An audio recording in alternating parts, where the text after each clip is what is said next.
Nós seguimos então com a mesa 3. Neste momento, iniciamos então a terceira mesa de debate do Seminário Nacional e Internacional de Políticas Públicas para a Primeira Infância, um tributo a Zilda Arns, com o tema Efetivação das Políticas Públicas e Orçamento Criança, o FIA. Chamamos então à frente os nossos convidados. Luiz Cláudio Viana, do Tribunal de Contas do Estado de Santa Catarina, para os seus aplausos. Chamamos também Edelvan Jesus da Conceição, da Comissão de Direito da Criança e do Adolescente da OAB de Santa Catarina. Chamamos ainda o senhor Carlos Nicodemos, do Movimento Nacional dos Direitos Humanos e OAB do Rio de Janeiro. E como facilitador desta mesa, nós chamamos o promotor de justiça João Botega, do Ministério Público de Santa Catarina.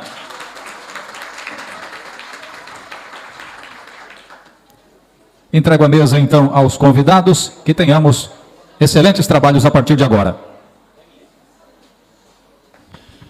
Buenas tardes para o professor Jesus e boa tarde para os nossos demais participantes. Good afternoon, não sei se tem alguém aqui que fala inglês. E eu vou reparar por aqui porque não vou gastar o meu espanhol nem o meu inglês, que não é muito avançado.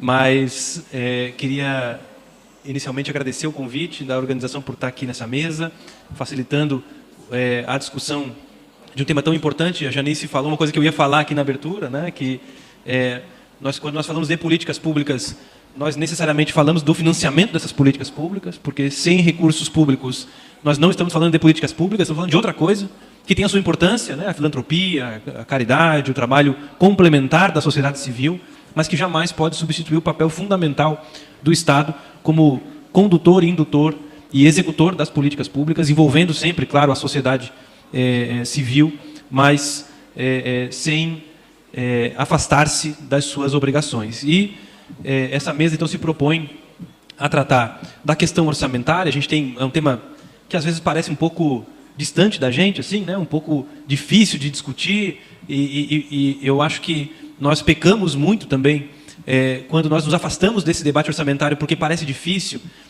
e fica o pessoal lá da Secretaria da Fazenda, um monte de contador, que aí domina o assunto e a gente acha que não pode discutir com eles. Há uma espécie de captura desse debate, que não é um debate puramente contábil, muito pelo contrário, é um debate jurídico, e o mundo do direito tem que se apropriar também, os atores jurídicos devem se apropriar desse debate. A gente faz muito pouco controle judicial de orçamento.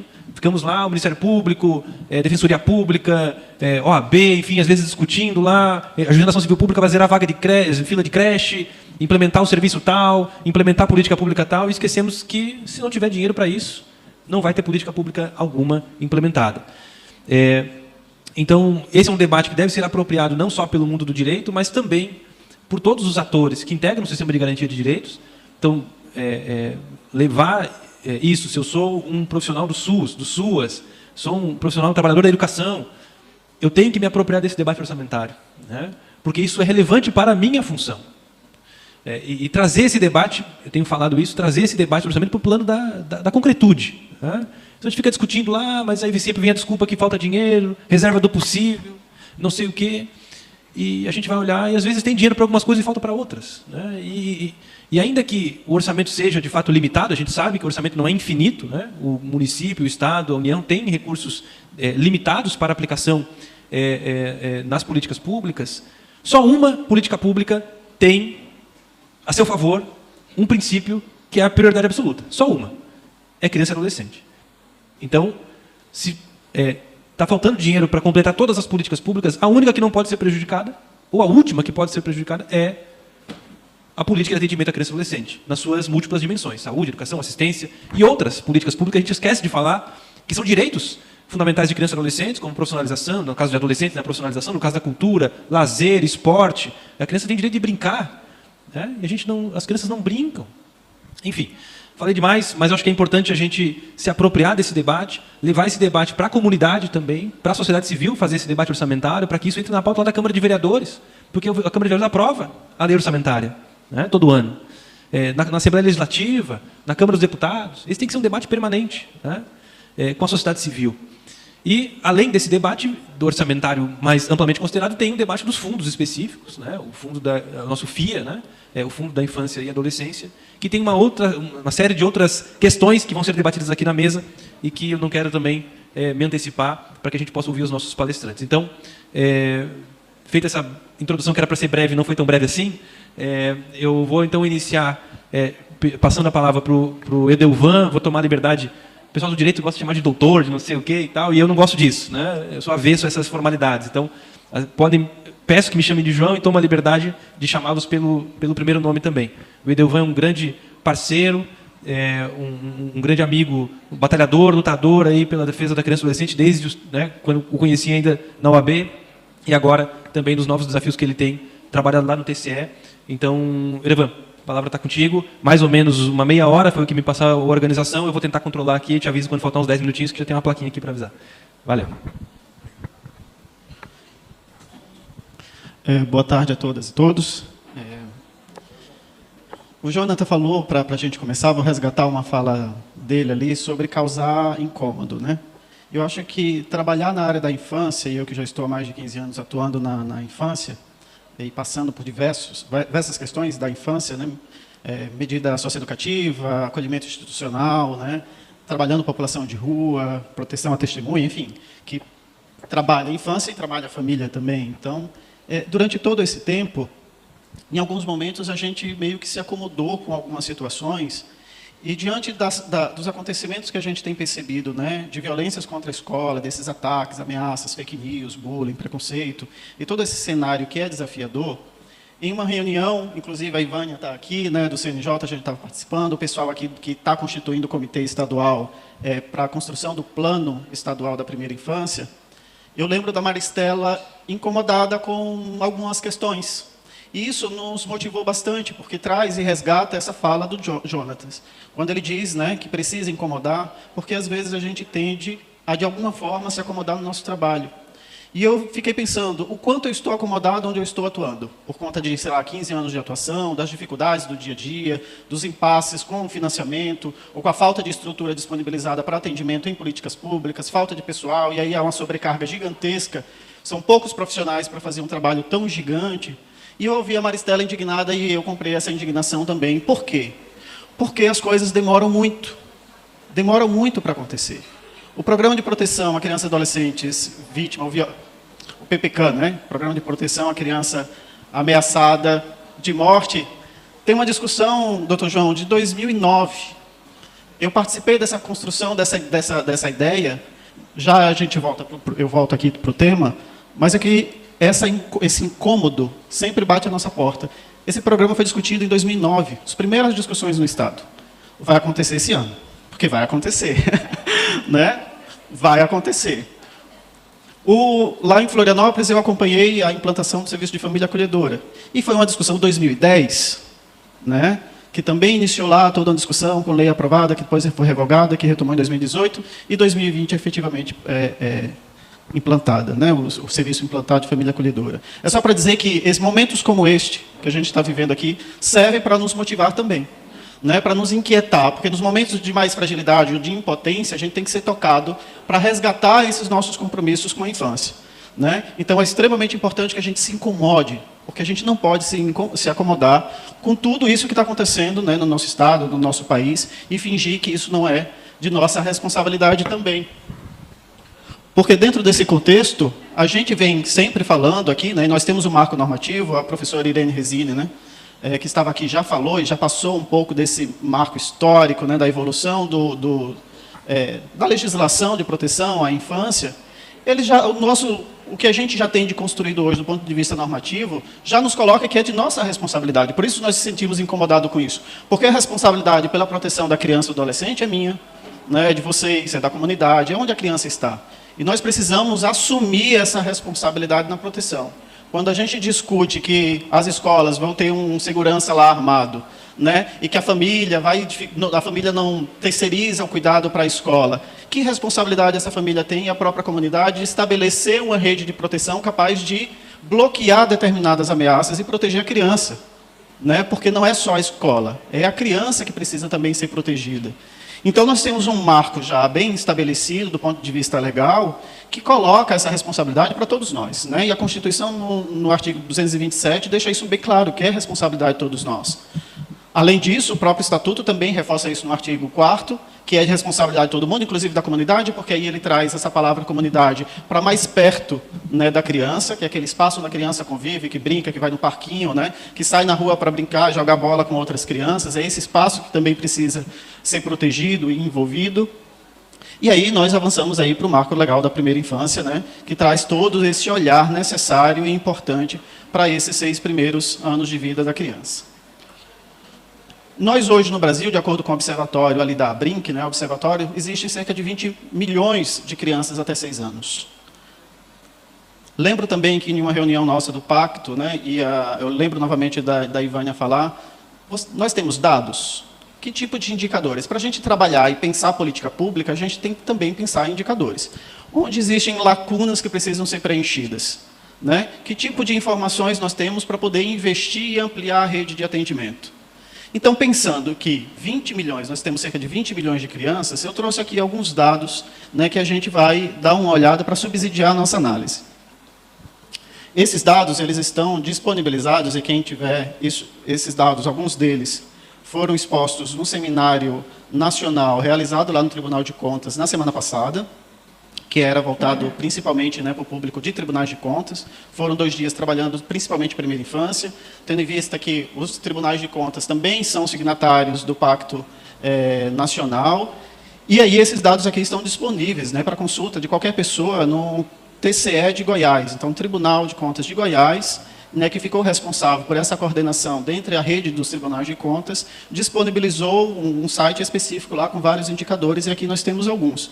Inclusive, a professora Helene Resini também trouxe alguns dados que são com base nessas informações aqui, não dessas informações, mas que também são contemplados aqui nos slides. E aí a gente tem os dados ali de esgotamento sanitário, que são informações extremamente difíceis de conseguir, né? A gente observa ali que aquela parte em cinza, eu acho que dá para ver aqui, ó.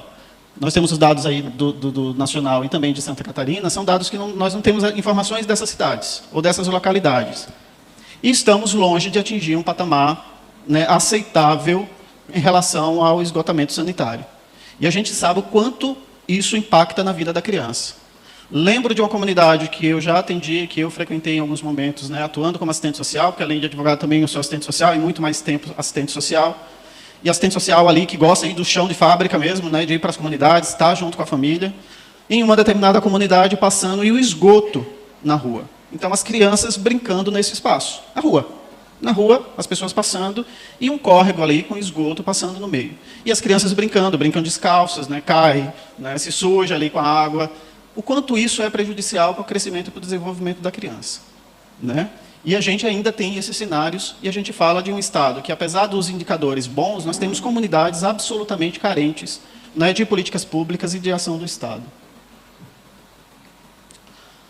Em relação ao óbito materno, né, a professora Irene Resini já colocou esse ponto aqui, é importante dizer, e ela já citou isso na fala dela, que a pandemia aumentou significativamente o número de óbitos maternos, né?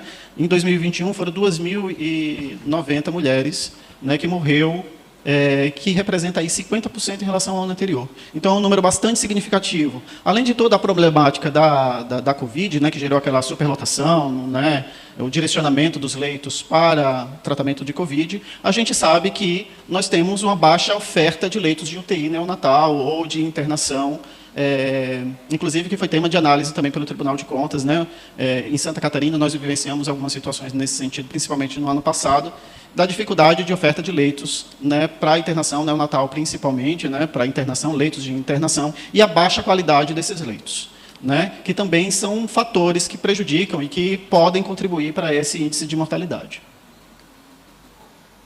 A taxa de mortalidade infantil, né, a gente sempre teve um histórico em Santa Catarina com bons índices, né, que, no entanto, a gente percebe que esses índices, que são gerais, aí a gente fala de uma média, a gente olha, quando a gente abre esses índices, a gente vai verificar que algumas comunidades, esses índices em Santa Catarina, por exemplo, esses índices são maiores do que o nacional.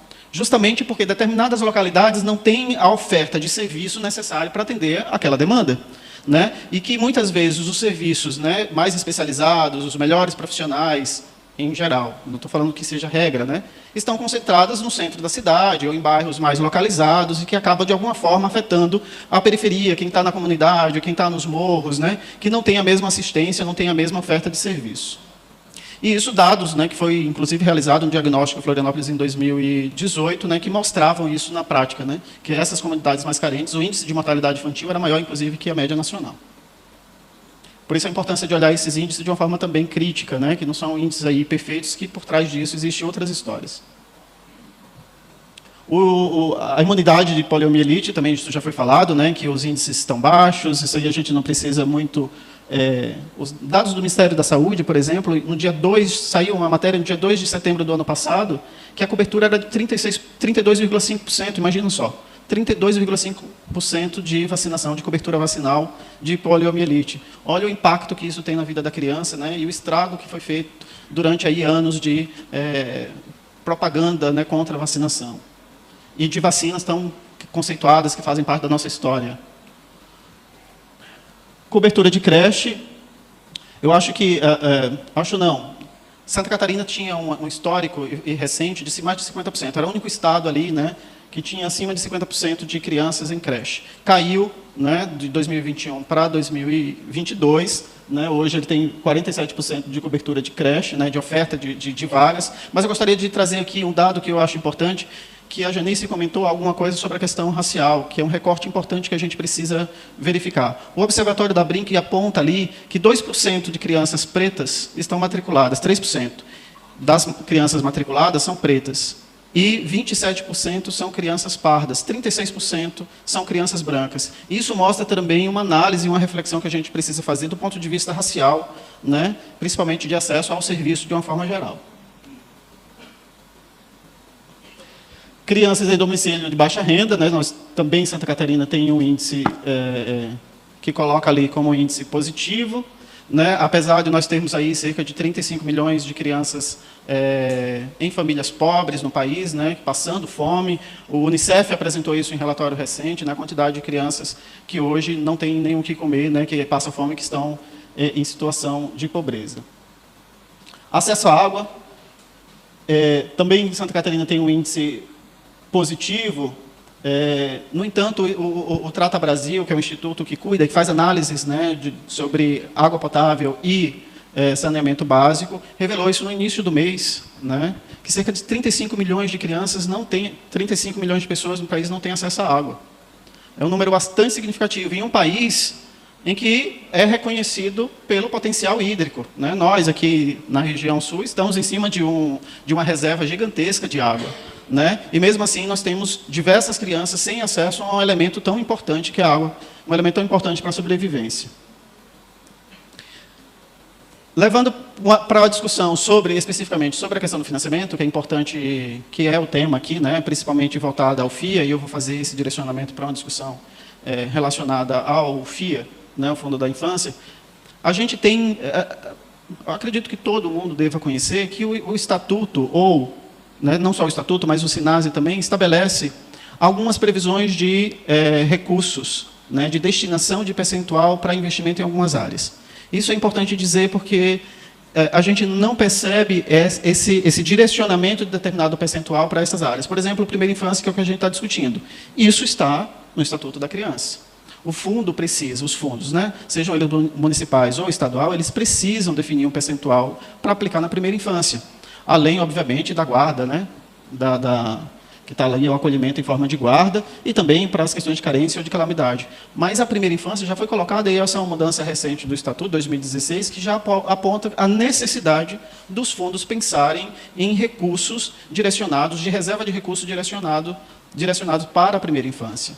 Além dessa previsão, que é colocada aqui no Estatuto, né, também existe outra previsão de recursos, de destinação ou de reserva de recursos, que é em relação às medidas socioeducativas, e a lei do SINASE apresenta lá que o fundo também precisa. São as únicas possibilidades, do ponto de vista normativo, que prevê ali uma reserva, que os fundos pensem, né, em reservar parte do que entra nesse fundo para essas áreas prioritárias.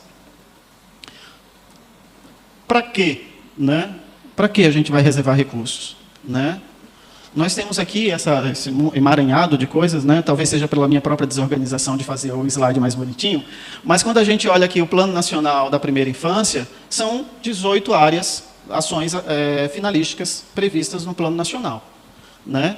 E essas ações, elas perpassam por diversas políticas públicas. Isso é importante, porque não dá mais para trabalhar a criança de forma isolada. Não dá mais para cuidar da criança apenas na assistência social, ou apenas na saúde, ou apenas na educação. E a gente vê isso hoje de forma muito clara nas questões que a gente está discutindo hoje sobre as escolas, sobre as creches. As situações que estão envolvidas nas creches ultrapassam as questões apenas de educação. Nós temos que verificar questões de saúde mental, que é importante. A gente precisa verificar o atendimento da família, que aí também entra o serviço social. Né? A necessidade de ter equipes multiprofissionais para trabalhar as diversas dimensões da necessidade da criança. Não dá mais para a gente pensar ela de forma isolada, porque a gente só vai fazer ações muito focalizadas e incompletas. E o Estatuto deixa muito claro, é uma proteção integral. Tem que passar por todas as políticas públicas para garantir essa proteção. E aí a gente tem esse emaranhado aí de possibilidades, não de possibilidades, mas assim, de ações que a gente precisa focar. Na saúde, na educação, né, no lazer. A gente esquece muito, né, gente? A gente esquece muito quando a gente discute, criança tem direito a lazer, ela tem direito à cidade, ela tem direito a ir a um parquinho.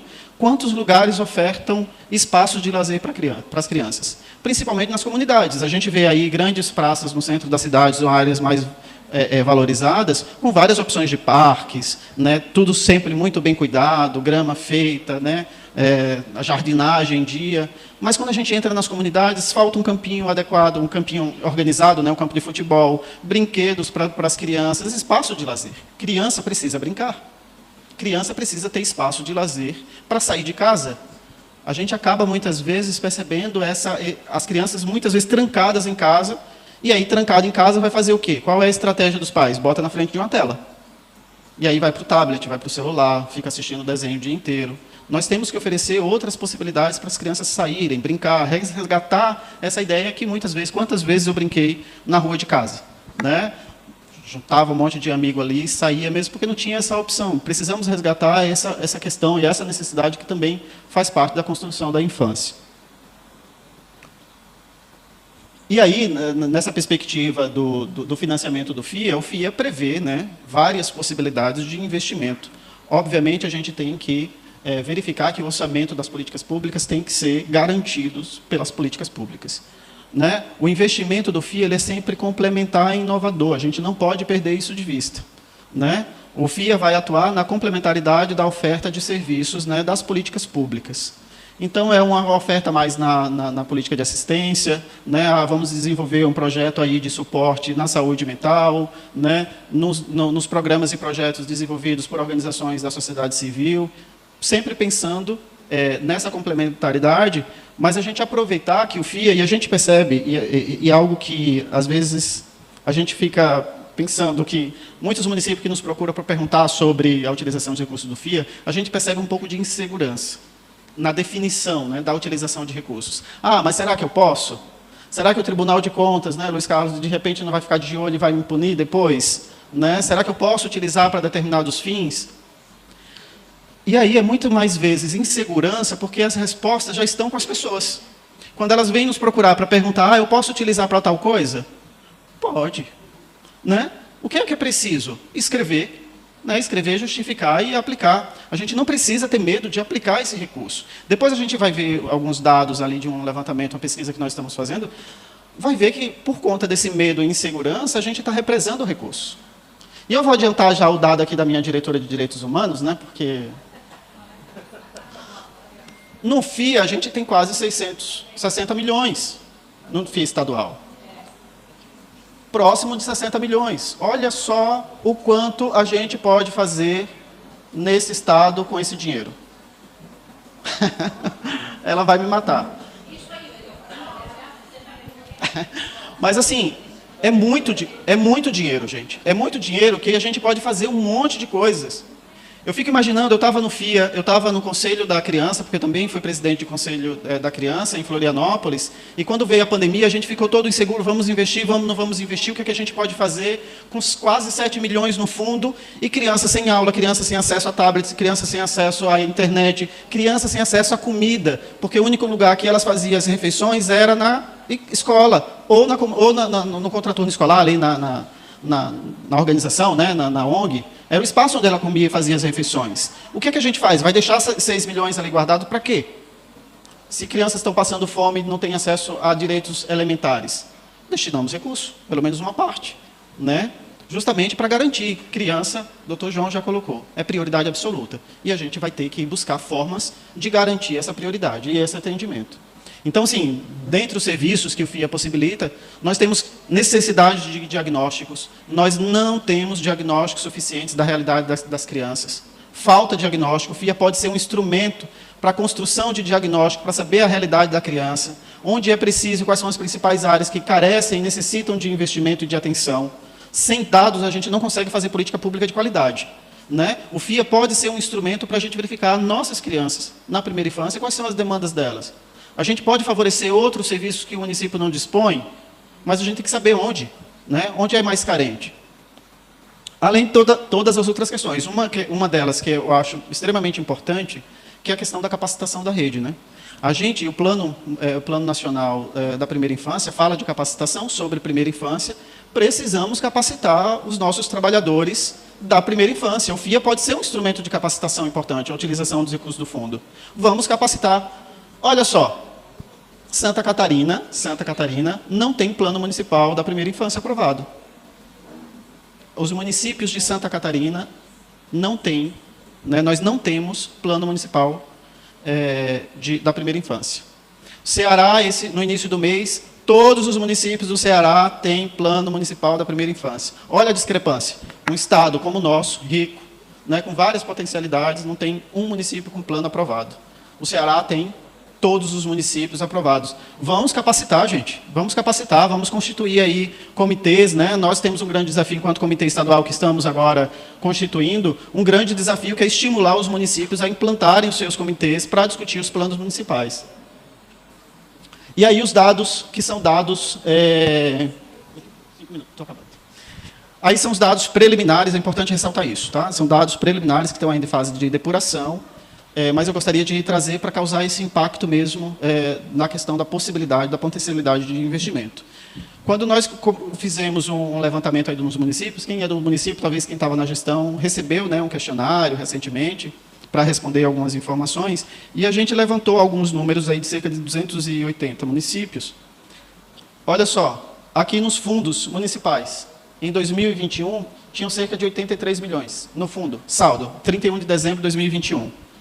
Em 2022, 108 milhões. Não são todos os municípios que estão aqui, porque alguns responderam que não sabia, que pediu para o gestor e o gestor não informou, enfim, né? Mas nós temos isso contabilizado, faltando alguns outros dados, de 108 milhões em 2022. Olha o crescimento.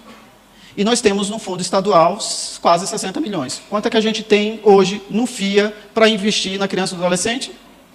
Quase 170 milhões. Entre municípios e estado. É maior do que 3 vezes o orçamento da Secretaria de Assistência Social do Estado, que para esse ano tem a previsão de 55 milhões. Olha o potencial que esse fundo tem para afetar a vida de crianças, no processo de desenvolvimento dela e atender às suas demandas. E aí, eu fui ainda fuçar algumas outras questões, e a gente fica ainda mais, sei lá, pensativo, para não dizer triste. No ano de 2022, em editais de chamamento, foram disponibilizados apenas 28 milhões. Né? De todos esses 108 milhões, apenas foram disponibilizados via chamamento público, via edital de chamamento público, 28 milhões. Um percentual ainda muito pequeno. O dinheiro do FIA não é para ficar guardado e criar superávit. Né? O dinheiro do fundo tem que ser investido em políticas públicas, porque não tem sentido ter dinheiro na conta, dinheiro público na conta, quando criança passa fome, quando criança não tem acesso à creche, quando criança não tem acesso a serviços de saúde, criança não tem acesso a um acompanhamento psicológico, criança não tem atendimento psiquiátrico quando necessário. Né? Então, são muitas demandas e não é só falta de recursos. também é falta de recurso em alguns momentos, né, porque existem muitas demandas, mas também falta gestão. E aí a gente vai finalizando com essa reflexão, mas eu gostaria de trazer aqui, porque a Gabriela Mistral, que ela é ganhadora do Prêmio Nobel, né, de Literatura chilena, tem... ela tinha uma frase que eu, na leitura do Plano Nacional que eu estava fazendo, eu disse, vou procurar mais informação. E isso daqui é quando a gente fala, e não sei quem pela parte da manhã falou sobre o criança não é pensar amanhã, o futuro, a criança é hoje. Nós temos o compromisso e nós precisamos sair desse seminário, né, temos hoje, amanhã, e na sexta-feira de manhã temos outra reunião aqui. Nós vamos ter o compromisso, né, nesses dias, de sair e voltar para os nossos espaços de trabalho para discutir estratégias de implantação de políticas voltadas à primeira infância. É um compromisso que nós temos que ter. Porque a criança não pode esperar. A criança não pode esperar mais. Né? Nós temos crianças morrendo de fome. E não é brincadeira, né? Não é exagero falar isso. É a prática do cotidiano, porque eu vejo, eu sinto, eu presencio situações difíceis. Crianças em acolhimento institucional, a gente fala tanto de criança por necessidade de assistência e de uma rede de proteção à família, porque a criança tem que ficar na família, a criança não precisa ser institucionalizada, o poder público tem que garantir as condições necessárias para essa família cuidar do seu filho, né? Então, nós precisamos sair desse encontro, né, e voltarmos para o nosso espaço de trabalho e mergulharmos, pensarmos em estratégias efetivas de garantir uma vida melhor para crianças e adolescentes e principalmente as nossas crianças na primeira infância, porque já foi dito várias vezes aqui, né, seria redundante minha parte, que é uma fase extremamente importante do processo de desenvolvimento do ser humano. Obrigado, gente.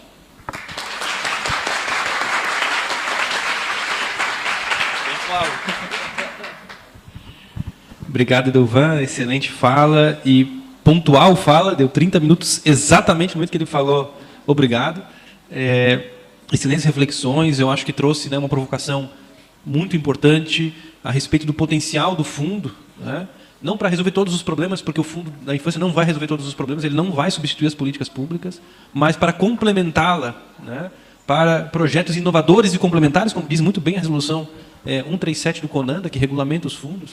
Nós temos esses recursos e eles ficam, de fato, subutilizados em muitos espaços, né? E temos tantas possibilidades, né? E eu vejo, às vezes, o pessoal querendo usar o fundo para aquilo que não pode e deixam de usar para aquilo que pode, né? Aí vem o debate de segurança na escola. Posso usar o dinheiro do fundo para pagar o vigia? Não, não pode, porque isso não é inovador nem complementar, né? Agora, para o acolhimento familiar, professor Jesus, né, que nós temos um desafio de implementar, pode utilizar? Pode, com alguns cuidados, com algumas restrições, mas pode utilizar. Está previsto no Estatuto, está previsto na Constituição Federal, né? Tem uma autorização, um pré-julgado do Tribunal de Contas do Estado, dizendo que pode, e ainda assim os municípios, ainda, né, Maristela, investindo dinheiro para construir abrigo, né? Em 2023. Né? Então, para fazer diagnósticos, pesquisa, para fazer campanha, gente. Campanha, eleição do Conselho Tutelar esse ano. Aí a gente vai para a live, né, Janice? E o pessoal, não vamos conseguir 10 candidatos, o que a gente faz? Não tem nem 5 ainda. Gente, vocês divulgaram isso? Vocês podem usar recursos do FIA para divulgar. E depois, para divulgar a eleição em si, né? Para estimular a população a votar. Fazer campanha para que as pessoas conheçam o que é o Conselho Tutelar. Porque o pessoal acha que o Conselho Tutelar é polícia de criança. E tem conselho que se acha isso também, né? É outro problema. Mas a maioria eu sei que não, né? Mas a gente precisa usar esses recursos de forma adequada, de forma eficiente.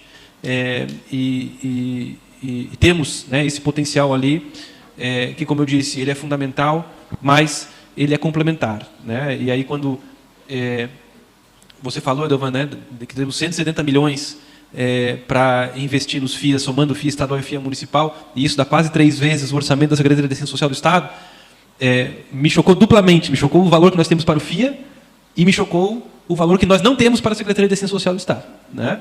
Porque essa secretaria executa políticas públicas importantíssimas, né? E nós temos um debate muito antigo, né, com a secretaria, e eu sei que há toda uma boa vontade, um trabalho de muito fôlego das equipes, dos servidores que estão lá, mas sem dinheiro ninguém faz milagre, né? Como é que a gente vai avançar na regionalização, né? Como é que a gente vai avançar no PPCAM, enfim, em todos esses elementos que são tão importantes, se o recurso que é destinado, a fatia desse bolo orçamentário que é destinado para essa secretaria que é tão importante, é inferior àquilo que o Conselho tem para investir no fundo, que é complementar. Quer dizer, não faz sentido. Uma coisa que é complementar tem mais dinheiro daquilo que é o básico. Então, como eu disse, temos que nos apropriar desse debate, porque essas são decisões que são políticas, né? E se são políticas, são sujeitos ao controle democrático, né? Temos que fazer esse debate com a sociedade civil, com o Poder Executivo, com o Poder Legislativo, né? Eventualmente com o Poder Judiciário, se for necessário provocá-lo, para que a gente tenha recursos suficientes para todas as políticas públicas, mas, né, especificamente que a gente está falando aqui da política de assistência social aqui no nosso Estado. Bom, obrigado, Edovan. Vou passar então a palavra para o Luiz Cláudio, que também é outro grande amigo e parceiro, né? Trabalhamos juntos aí já há alguns anos, numa outra frente de batalha, né, Luiz? Que é o monitoramento dos planos municipais e plano estadual de educação. Um trabalho que temos aí de parceria com o Tribunal de Contas já desde 2017, 2018, né? E que tem rendido muitos frutos também, né? Isso que o Edevan mostrou, que Santa Catarina, ainda que tenhamos muito a avançar, mas é o estado que tem a maior proporção de crianças em creche, não é fruto do acaso, né? É fruto de muito trabalho de todas as autoridades públicas constituídas, a sociedade civil, e tem um empurrãozinho ali nosso, enquanto órgão de controle, né, Ministério Público, Tribunal de Contas, cobrando dos gestores a implementação dessa política pública. Então, Luiz, obrigado também por estar aqui. Eu te passo a palavra por também 30 minutos. Também vou falar de pé, né? Vou manter a regra.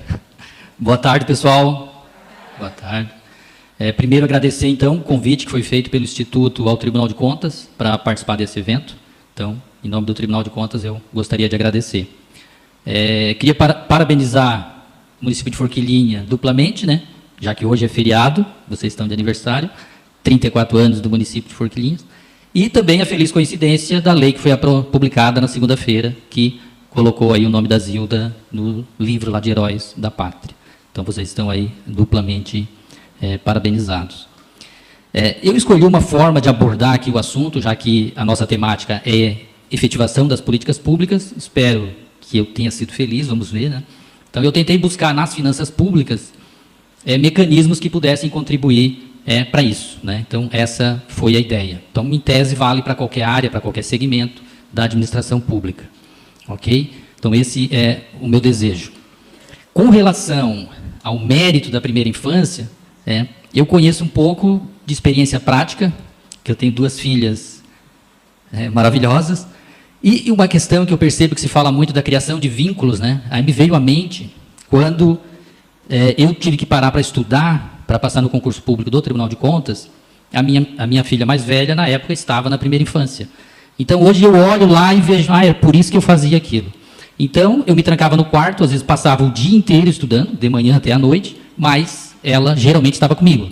Então, eu inventava coisas. Ela pintava minhas costas. No final do dia, eu estava bonito, né? Acabei herdando uma alergia de contato, mas estou muito feliz. Acho que valeu a pena. Deixa eu tomar uma aguinha aqui. O Edovan já comentou sobre esse evento. Quem não teve conhecimento, então o Tribunal de Contas realizou recentemente, dia 18 e 19 de abril, lá no Tribunal de Contas, esse evento tratando especificamente da primeira infância. Então, eu acho que o evento foi sensacional, tem casos práticos, tem umas experiências bem interessantes, então acho que vale a pena. Quem não teve conhecimento, então ele está disponível na íntegra, os 2 dias, está lá no canal do YouTube do Tribunal de Contas. Eu deixei aqui na apresentação o link direto de acesso, mas se você procurar lá, você encontra. Pois bem, qual é o objetivo aqui da minha fala, então? Que eu comentei que eu gostaria de tentar trazer aqui para vocês para a discussão. Então, quando a gente fala em política pública, de forma bem resumida, nós temos mais ou menos esse desenho, né? Existe um problema, esse problema entra ou não entra para a agenda, surgem várias formas para solucionar aquele problema, a administração pública, quando se envolve, toma uma decisão, e depois vamos planejar, vamos implementar e vamos acompanhar. Então, eu foquei a minha apresentação mais aqui nessa parte, então eu vou tentar trazer alguns institutos de finanças públicas que atuam aqui nessa região. Então, esse é o meu desejo. Então, eu vou fazer isso o quê?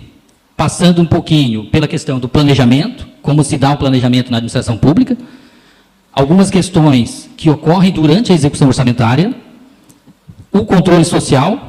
Já percebi que muitas pessoas aqui atuam em conselhos, gostaria até de, só a título de curiosidade, quem atua em algum conselho, que é conselheiro, só para ter uma...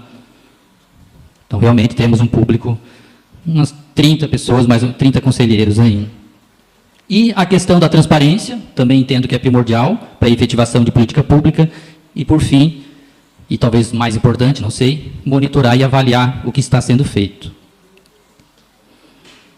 Então, na parte de planejamento, quando se vai discutir planejamento, tanto PPA quanto LDO e LOA, nós vamos ter que olhar para os planos setoriais, que no exemplo que o Dr. João comentou do Plano Nacional de Educação, plano estadual, os planos municipais, diferentemente da primeira infância, com relação à educação, os 295 municípios do estado de Santa Catarina aprovaram seus planos. Então, se no momento do debate político, do planejamento, não se olha para os planos setoriais, dificilmente aquilo que foi pensado lá, de metas, estratégias, vai acabar tendo lá uma ação, um programa no orçamento. Então, é preciso olhar para esses planos setoriais. E claro que no plano, na questão da educação, a gente consegue linkar muitas coisas com a primeira infância, até pegando as diretrizes lá da primeira infância.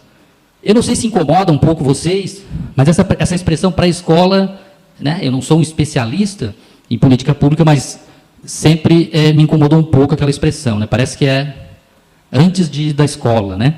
Então eu gosto de fazer de conta que a palavra escola, pelo menos, significa ensino fundamental. Então é pré-ensino fundamental. Então, só registrar a importância desse olhar para os planos setoriais. E aqui, também corroborando com a fala do Dr. João, então existe essa parceria do Tribunal de Contas com o Ministério Público Estadual e diversas outras entidades estão envolvidas, que acabou resultando hoje num trabalho relativamente importante na área da educação. Então, quem tiver interesse em dar uma olhada, esse aqui, então, é o espaço, chamado Espaço TCE Educação. Então, você pode acessar aqui diretamente, ou aqui, entrando no site do tribunal, geralmente vai ter um banner ali do lado esquerdo que você tem acesso. Então, existem muitas informações bem interessantes sobre educação, auditorias que são realizadas, os painéis de monitoramento que estão sendo construídos, que foi citado pelo Dr. João. O Dr. João falou para não chamar de doutor, eu estou chamando. Ó. Então, fica aí para quem tiver interesse, dar uma olhada nesse espaço TCE Educação. Então, agora entrando no planejamento orçamentário propriamente dito. Então, nós temos no Brasil, basicamente, 3 peças aqui, o PPA, LDO e a LOA. O PPA, ele é um instrumento, não é de longo prazo, mas ele é o único que é elaborado para mais de um ano, então o PPA é para 4 exercícios, e a LDO e a LOA apenas para 1 ano. Com relação ao PPA, que ele vai trazer todos os programas que foram pensados para aquele período de 4 anos, ele tem uma particularidade, gostaria de mostrar aqui com um exemplo dos mandatos dos prefeitos. Então, por exemplo, o prefeito A tem aquele período ali de mandato e o prefeito B começa seu mandato em 2025. Então, o que acontece? Quando o prefeito A assumiu, ele executou o último ano do PPA do prefeito anterior. E ele, durante aquele primeiro ano, elabora o próximo PPA, e daí, novamente, a situação se repete, o próximo prefeito executa o último ano. Alguns questionam essa metodologia, outros defendem, garante um mínimo aí de continuidade, né, que você vai ter, apesar de um instrumento que pode ser alterado, mas garante um mínimo de continuidade. Então, uma característica do nosso modelo é que todos esses instrumentos são aprovados por lei, tanto no município, como no Estado, como lá no Congresso Nacional. Então, a LDO vai beber desse PPA e vai estabelecer metas, prioridades e mais uma série de questões que foram impostas pela Lei de Responsabilidade Fiscal, que devem ser tratadas na LDO. E, por fim, a LOA. Então, a LOA é realmente a Lei Orçamentária Anual, aquela que está sendo executada todos os anos. Então, é na LOA que eu tenho a estimativa da receita total do ano e vou fixar todas as despesas que serão executadas. Com relação à receita e despesa, nós temos uma principal diferença, que a receita, se ela não está estimada, não é um problema. Eu, gestor, tenho a obrigação de arrecadar a receita, vai ser um ato vinculado, diferentemente da despesa, que a despesa só pode acontecer se estiver autorizada. Então, a importância desses 3 instrumentos dentro do planejamento. Para facilitar um pouquinho mais, então, a nossa compreensão aí, para ajudar sobre o PPA, então acho que é bom, às vezes, um caso prático, né? Então, eu peguei o PPA que está em vigor no estado de Santa Catarina, peguei um determinado programa, então é o programa Gestão Democrática da Educação, então ele estava previsto, tem ali quem é a unidade responsável por esse programa, a justificativa, qual é o objetivo que se quer, quais as ações que eu vou realizar para atingir esses objetivos. E eu queria destacar aqui, por exemplo, ele vai ter metafísica. Metafísica, nesse caso, da primeira ação ali, é o número de gestores escolares que vão receber uma determinada capacitação. Então, a metafísica pode ser metro quadrado, metro cúbico, número de professores, número de alunos, depende da política que se está falando. A meta financeira, então, é o valor que se pretende investir.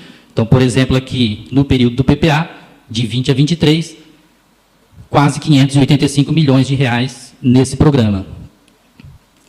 E depois, o que? Geralmente se indica, quando é possível, um indicador para acompanhar o impacto desse programa. Então, percebam aqui que, antes do PPA, 89% das escolas adotavam aquela metodologia para a escolha de diretores. Qual é o desejo? Que após o final do PPA, esse percentual alcance 97%. Então, percebam, por isso que às vezes a gente escuta, o que aconteceu com aquele programa, com aquela política, com aquela ação? A meta física foi integralmente cumprida, atendemos todos os professores, todos os gestores. A meta financeira também, se investiu até um pouco mais do que estava previsto, mas não houve impacto aqui no indicador. Então, às vezes, isso pode acontecer por N fatores, né? Escolha do indicador errado, ou realmente aquela política não está correta, ou aquelas ações realmente não conseguem impactar naquilo que se pensou. Então, aí, claro, aí por isso a questão, que a gente vai comentar daqui a pouco, monitoramento e avaliação. Que eu até posso adiantar aqui, percebam que nesse programa, eu só consigo avaliar essa questão desse indicador ao final do PPA. Que eu só vou saber se eu cheguei a 97% ao final. Durante a execução do PPA, eu posso, então, monitorar, para ver como está caminhando essa política, esse programa. Aqui, então, só para reforçar, então, o entendimento, então, a LDO vai beber do PPA, vai trazer uma série de questões que estão previstas na LRF, e eu vou destacar aqui, no caso da LDO de Santa Catarina, que é uma obrigação, então, estabelecer as metas que são prioritárias para o exercício, no caso, essa LDO 2023, e de que forma que vai se dar a elaboração do orçamento. Então, se fosse dizer assim, quais são a principal função ou as principais funções da LDO, seria basicamente servir de guia para a elaboração da LOA, do orçamento, e estabelecer as prioridades. Chegando no orçamento, então o orçamento é aquele que realmente será executado, é a última peça, né? Lá na sequência, PPA, LDO e LOA. Então, o Estado foi no PPA, e daquele programa de quase 585 milhões de reais, ele pegou 68 milhões de reais, prometendo executar em 2023. Percebam, então, que aqui dá aproximadamente 10% do que foi programado. Então, claro, eu não posso afirmar se aquele programa foi abandonado ou se ele já tinha sido executado nos 3 anos anteriores. Aí só uma análise mais profunda para se ter conhecimento. O que é possível saber que, no mínimo, se ele foi executado, ele foi bem adiantado, digamos, né, bem antecipado, porque ficou apenas 10% aí para o último exercício. Aqui um instrumento que eu também julgo muito importante, que está casado com essa questão de planejamento, que são as audiências públicas. Às vezes, gestores não gostam, às vezes a sociedade não participa, não se sabe exatamente onde está o problema. Mas eu já escutei de prefeitos que ele deu o seguinte exemplo, que em um determinado momento da vida política dele, surgiu uma ideia em uma audiência pública que acabou virando o principal programa de governo dele. Então, assim, realmente, a audiência pública pode surtir efeito. Então, aqui fica, novamente, uma dica para o pessoal dos conselhos, que geralmente participam dessas audiências, determinadas situações, você tem que exigir que conste da ata da audiência pública, né? Mas consta assim, foi acordado assim, no plano setorial consta isso. Realmente não teremos esse programa no PPA? Então, eu quero que isso fique consignado, que o fulano consignou isso durante a audiência. Então, lembrando que as audiências públicas são obrigatórias para a realização daqueles 3 instrumentos que nós comentamos. Pois bem, começamos então a execução orçamentária. Saímos do planejamento. É possível alterar o orçamento? Algo ficou de fora? Aquele recurso lá de 68 milhões para a gestão democrática se mostrou insuficiente agora em 2023. Então, eu posso fazer um crédito adicional suplementar, que é apenas complementar o valor que já constava do orçamento. Então, existe o crédito lá, só que ele foi insuficiente. A dotação se mostrou insuficiente. E já o crédito especial seria aquela situação em que não foi prevista aquela despesa. Então, não tinha previsão de construção de uma creche, por exemplo, e precisamos construir a creche. Então, isso vai ter que acontecer por meio de crédito especial. E os extraordinários são para situações extraordinárias. Essa explicação foi boa, né? Então, geralmente, no dia a dia, né, que nós temos são suplementares especiais. E o extraordinário é aquele que realmente acontece nas situações de urgências e situações imprevisíveis. Então, falar de execução orçamentária, não tem como não comentar, pelo menos, dos estágios da despesa pública, que é empenhar, liquidar e pagar. Então, eu só consigo empenhar se a despesa está autorizada. Então, houve toda aquela discussão, ocorreram as audiências públicas, a lei foi aprovada e eu estou executando o orçamento. Então, o empenho nada mais é do que a autoridade pública dizendo que existe dotação para a realização daquela despesa. Então, o credor pode ficar tranquilo que aquela despesa está autorizada. A liquidação, enquanto estou no empenho, ainda não existe uma obrigação que possa fazer com que o credor possa cobrar a administração pública, né? Porque se for só empenho, em tese nada aconteceu. Quer dizer, nada em termos de entrega de bens, de prestação do serviço. Então, somente após a liquidação desse procedimento é que realmente vai se confirmar que o material foi entregue, que o serviço foi prestado e o pagamento. Então, só pode ser finalizado a última etapa da despesa pública quando a liquidação está ok. Então, sempre existe um risco muito grande quando se resolve pagar antes da liquidação, né? Então, em algumas situações extraordinárias isso pode acontecer, mas é uma situação muito comum no setor privado, mas na administração pública o risco é muito grande. Outra situação que pode acontecer durante a execução orçamentária. Então, o gestor, a administração pública, esse instituto está previsto também na Lei de Responsabilidade Fiscal. O gestor perceber que a receita que foi estimada não vai acontecer.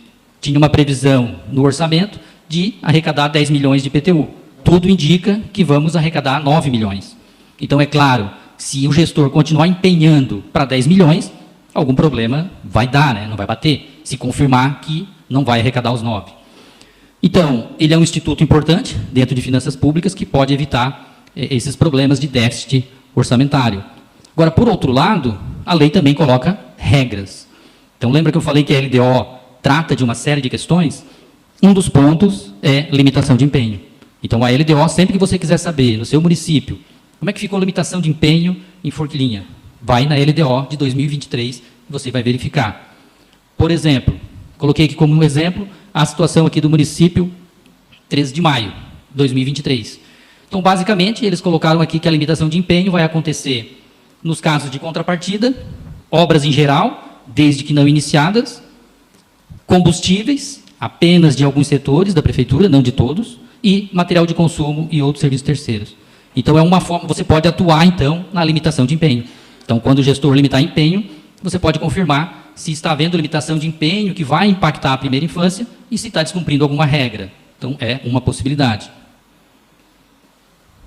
Controle social. Confesso que eu gosto bastante dos conselhos, tá? Eu já vi muita coisa interessante nesse Brasil afora e às vezes se discute muito, né, o excesso. Realmente, em tantas pesquisas que eu já fiz, eu já encontrei municípios do estado de São Paulo que possuíam quase 50 conselhos no município. Então, realmente, tem município que tem conselho em todas as áreas, ou às vezes até segmentado dentro de uma mesma pasta, né? Mas é claro que existem conselhos hoje que têm base constitucional. Não se discute, ninguém vai discutir se deve existir ou não conselho do Fundeb, conselho de saúde, né? E existem conselhos que têm base legal nacional, ninguém vai discutir se tem que ter ou não o Conselho Municipal dos Direitos da Criança e do Adolescente, CMDCA. Isso aqui é tão bonito que parece até uma teoria, né? Algo que eu retirei de um livro, mas não. Então, isso agora está na Constituição. Então, foi inserido no texto constitucional pelaquela emenda 108, a emenda que tornou o Fundeb permanente, Então foi incluído esse texto, garantindo a participação popular nos processos decisórios, inclusive na formulação, monitoramento, controle, etc. Chama atenção aqui, principalmente para os conselhos que eu percebo uma ligação mais direta com a primeira infância. Um ponto aqui que eu queria levantar, em 2019, eu realizei algumas parcerias com o Ministério Público, na época também. A gente fez diversos treinamentos em diversos municípios do estado, e eu fiz um levantamento que era uma percepção que eu queria confirmar ou não, e foram mais ou menos 200 conselheiros que eu conversei, de todos os segmentos de conselhos, né? Não era de um conselho específico. E a situação que eu tinha dúvidas qual era? Uma pessoa atuando em muitos conselhos. E desse número de 200, por incrível que pareça, eu cheguei a 35% de pessoas que atuavam em mais de 3 conselhos. E, pasme, daí é difícil de acreditar, mas estava eu em loco. Né? Situação de pessoas atuando em mais de 10 conselhos. Então, realmente é algo para ser repensado no município, porque você está lidando, sei lá, ora com saúde, ora com educação, ora com assistência. Existem conexões, vocês comentaram aqui já, né, pela manhã, no início da tarde, mas parece que tudo tem um limite, né? Não sei se o ser humano tem essa capacidade toda. Eu não tenho certeza. Aqui uma provocação que eu sempre fiz também nas minhas apresentações, porque eu já vi algumas experiências interessantes. Eu digo o quê? Que uma atuação efetiva dos conselhos pode gerar impacto positivo lá na administração pública. E a mãozinha ali da criança pintou aquelas duas ali, ó, orientativa e colaborativa. Não tem conselho que não tenha essa atribuição. Ah, mas não tem essa palavra na lei. Não tem problema. Qual é o problema de orientar? Então, eu já vi muitas situações em que o conselho encaminha o gestor da pasta a uma determinada situação e a solução acontece. Então, aparentemente é algo simples, né? Ah, estava faltando não sei o que na escola. Pô, esse recurso aqui, isso aqui foi pago com recurso do Fundeb, é isso mesmo? Só que não, entendeu? Às vezes situações simples do dia a dia que o conselho consegue resolver dessa forma. Aqui só para lembrar, prestação de contas. Então esses conselhos aqui são obrigados a apresentar ao Tribunal de Contas, no processo de prestação de contas do prefeito, os pareceres respectivos. Então eu vou sugerir aqui, para quem tem interesse, então naquele mesmo local lá do espaço TCE Educação, entrando aqui, ó, despesa em educação e limites constitucionais, você vai chegar aqui, ó, seleciona o município que você tem interesse e clica em conta anual. Você vai ter acesso ao processo dos últimos anos do seu município. Ah, eu quero dar uma olhada nos pareceres, quero ver como é que foi o parecer da assistência social. Está lá, então obrigatoriamente, está lá, você vai ter acesso a tudo que foi juntado, da saúde, do Fundeb, e você vai ter acesso a todo o processo, inclusive a decisão do plenário e o relatório técnico da Diretoria de Contas de Governo, que é um relatório que deve ser explorado, ele é bem útil, né? Geralmente tem lá umas 50 páginas, mais ou menos, e tem muita informação ali interessante. Aqui outro ponto, que eu também julgo importante nessa busca pela efetivação da política pública, é transparência. Né? A sociedade precisa conhecer o que está acontecendo. Se não conhece, fica difícil até para opinar. E a transparência no Brasil, ela está com aproximadamente 14 anos, porque a Lei de Responsabilidade Fiscal, apesar de ser de 2000, esse dispositivo foi inserido lá em 2009.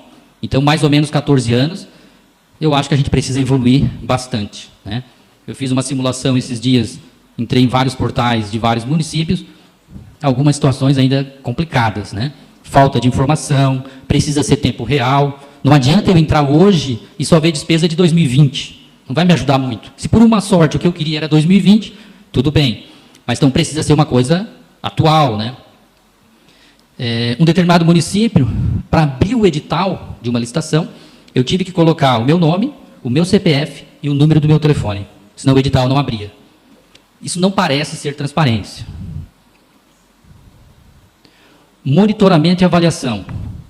Então, já passamos pelo planejamento, discutimos nas audiências, começamos a executar as políticas, controle social está atuando, tudo está sendo divulgado. Percebam que a lei exige, inclusive, que o PPA do AILOA tem que estar fácil no portal do município. É outro problema. Faça um teste. Você entra no portal, parece assim o óbvio, né? PPA e LDO-LOA vão encontrar brincando aqui. Faça um teste. Então, o monitoramento e avaliação, eu acho que eles ganharam um peso muito grande recentemente. Então, percebam, a Emenda Constitucional 109 de 2021, então aí aproximadamente 2 anos, o que ela fez? Então, no capítulo que trata da administração pública, lá no artigo 37, e no capítulo que trata das finanças públicas, que trata de orçamento, no 65, por coincidência, incluiu 2 parágrafos com o mesmo número. O primeiro diz o quê? Já que está falando da administração pública, que ela tem que monitorar e avaliar as políticas públicas. E no 65, que fala de finanças e orçamento, diz que na hora de elaborar o orçamento, PPA e LOA, eu tenho que olhar para o 37. Ou seja, eu tenho que olhar para o monitoramento e para a avaliação. Então, penso que é um dispositivo bem importante. Os dois, né, estão conjugados. E aqui, já finalizando, o doutor João já me cobrou ali que está quase, meu tempo. 15 segundos, pô, vai dar certinho, coisa linda. Eu queria chamar a atenção aqui o seguinte. Recentemente, o IPEA publicou, agora em março de 2023, um texto tratando basicamente disso, de monitoramento e avaliação. Achei um texto bem interessante. Ele foi publicado até com objetivo de discussão. Então, ele vai bem nessa linha de diferenciar bem o que seria monitoramento e avaliação. Até com aquele exemplo que eu coloquei lá do PPA de Santa Catarina, que o monitoramento é algo que vai acontecendo ao longo da execução da política pública e, ao final, é que eu consigo realmente avaliar. Então, eu vou deixar ali o link, tá, de acesso a esse documento. E finalizando aqui, pessoal, Pequeno Cipre é sempre atual, o Pequeno Príncipe, né? Então, eu queria finalizar aqui com uma passagem desse livro. Todas as pessoas grandes foram um dia crianças, mas poucas se lembram disso. Então, obrigado aí pela atenção.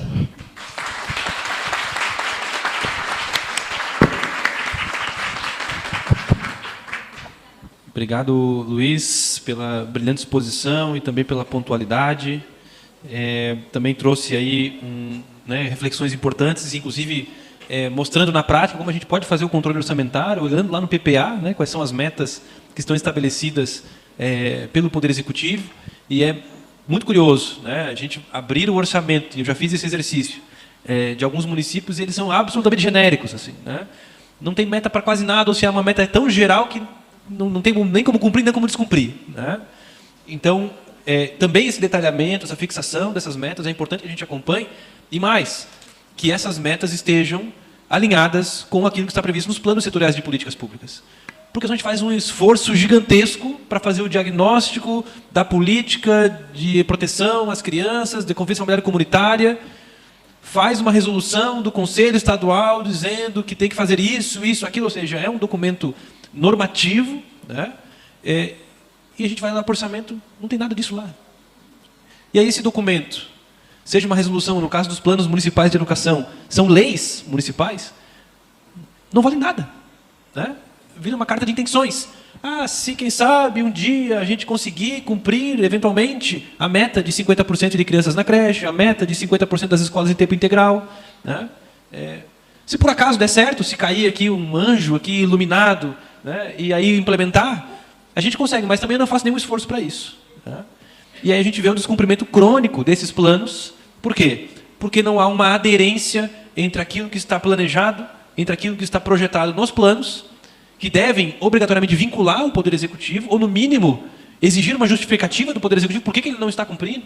Não, olha, aconteceu isso, né, tivemos a questão da pandemia, e aí surgiu essa situação específica. Não uma pandemia genericamente, né, porque também virou desculpa para tudo. Né? Aí, mas pelo menos assim, o ônus de argumentar é do Executivo, né, e do Legislativo quando aprova essa lei. E aí tem um momento da audiência pública, nós temos que ir lá. Né? Senão a gente faz tudo o que a gente faz para colocar num papel que vale a mesma coisa do que um guardanapo. Né? Porque não é implementado. Plano de atendimento socioeducativo, Plano Nacional de Atendimento Socioeducativo, descumprido cronicamente no Brasil. Plano Estadual de Santa Catarina, descumpridos. Planos municipais de atendimento socioeducativo, descumpridos. Plano de educação, que tem é obrigatório, inclusive por previsão constitucional. Né? Uma luta histórica dos nossos próceres lá da Escola Nova, né? Que lutaram tanto, né? para a existência dos planos de educação. E nós temos um plano de 2014, no caso do Plano Nacional, 2015 os planos estaduais e municipais, e que o último levantamento feito pelo INEP mostra que cerca de 80% das metas não estão e não serão cumpridas. Vejam, são 20 metas. Vamos cumprir só 2. E a gente está confortável com isso. Então, para que estamos planejando? Se não é para implementar. Né? Então, o papel do controle social, o papel dos conselhos, não é só deliberar a política pública, é também fiscalizar e cobrar a sua implementação. Né? E, na ausência de implementação, e com esses dados, né, não pode ser uma reclamação genérica, meu município não prioriza as crianças, mas não prioriza como? Vamos trazer esse debate para o plano real, para o plano do concreto. Né? Uma comarca que eu passei, não vou falar o nome, tinha uma ação judicial lá, porque o município tinha tirado um dinheiro, não era nem questão de improbidade, assim, de ilícito, de corrupção, nada. Mas o município, o TCE que tinha identificado, inclusive, tinha tirado um dinheiro do FIA para pagar conselheiro tutelar. Não pode, né? Resolução 137 do Conanda Veda. E aí o município tinha tirado lá R$200 mil. Foi alguns meses, uma falha contábil lá do município, que o município depositou o dinheiro no FIA e depois tirou para pagar o conselho. Achando que o FIA seria tipo um fundo da assistência social, enfim, né, um fundo municipal e tal. E não é, né? E aí o colega que me antecedeu na comarca entrou com a ação, cobrando do município que devolvesse o dinheiro. Né? R$200 mil. E aí o município veio para o processo, Maricela, dizendo, vai quebrar o município. R$200 mil, tudo bem, o município era pequeno, a gente sabe das dificuldades e tal, mas aí ficou essa discussão, o município vai quebrar, vai faltar dinheiro para as criancinhas, olha só, né? Porque vai faltar dinheiro para a educação, para a saúde. Aí o que eu fiz? Eu pedi para a minha assessoria, vamos fazer um levantamento no orçamento do município. Né? Quanto é que está empenhado lá para o gabinete manutenção do gabinete do prefeito? Tá? R$1 bilhão. Né? Quanto é que está empenhado lá para a compra de lajota? Lajota, tá? Não é para asfaltar, para comprar lajota. R$2 milhões. E R$200 mil vai quebrar o município? Né? Cadê a prioridade absoluta?